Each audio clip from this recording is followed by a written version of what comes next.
Introduce themselves. We're all teachers. All do the same thing. We teach students to be the best people, and all of us together to making the world a better place to live.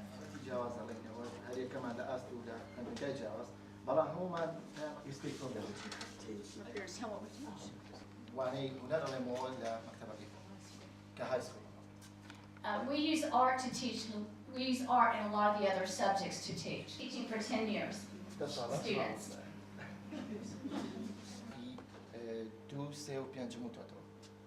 I've been a school teacher for 14 years. First grade and 5th grade. I currently street. 39th year teaching.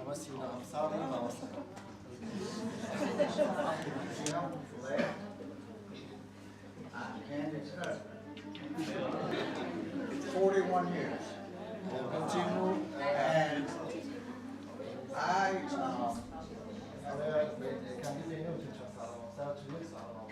Kathy and my husband Eddie, and love the Kurdish people. I teach ESL, English as a Second Language, in our city.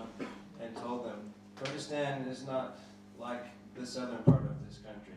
It is a special place. You teach 11th grade, and so. ئەمڕۆ لە کۆمەڵگەی پەروەردەیی کوردستان ئامادە بووین بە مەبەستی بەشدار بوون لە خولێک کە ڕێکخراوی لایف سەنتەر بە سوپاسەوە هەستاون پێی کە بە میوانداریکردنی کۆمەڵێک مامۆستا لە وڵاتە یەکگرتووەکانی ئەمریکا هێناویان بۆ ئێرە و ڕێکخراوە بە مەبەستی ئەنجامدانی خولێک بۆ مامۆستایانی ئەم کۆمەڵگە بەڕێزە بۆ هەموو بابەتەکان و زائیدەن بابەتەکان ڕێکانی وانەوتنەوە دیارە ئەم ڕێکخراوەمە ئیش یەکەم جاریان نییە لە ڕابردوشدا تا ئێستا سێ خولیکان لەم جۆرە کردوتەوانێ بۆ مامۆستایانی ئەم جێگەیە شوێنی خۆشحاڵیە چکە دڵنیاین ئەم خولە سوودێکی زۆریە بێ بۆ مامۆستایانی بەڕێز و ئاڵ و گۆڕی بیر و ڕاو هەروەها سەرنج و تێبینی مامۆستایانیش دیارە ئەوان دەوڵەمەندەکا بەوەی کە ئەتوانن ئەو کاتە تێبگەن کە لە هەرێمی کوردستان لە شاری سلێمانی لە خوێندنگەکانی شاری سلێمانی هەوڵ هەیە بۆ خوێندن و بۆ فێرکردن.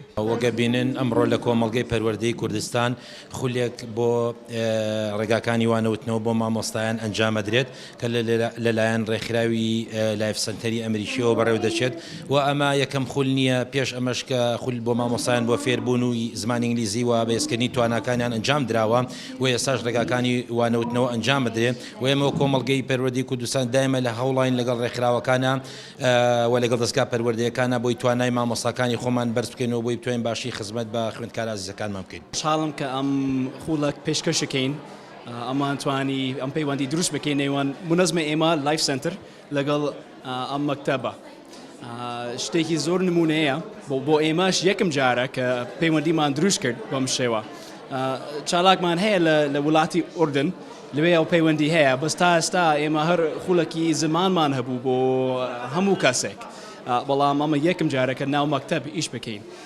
زۆرمان پێخۆشە کە هەدەفی ئێمە ئەوەیە کە وڵاتەکە بەرز بکاتەوە بۆی مناڵەکان کە ئایندەی هەمومانن مناڵەکان بزانن بە شێوەی باش خزمەتی وڵاتی خۆیان بکەن.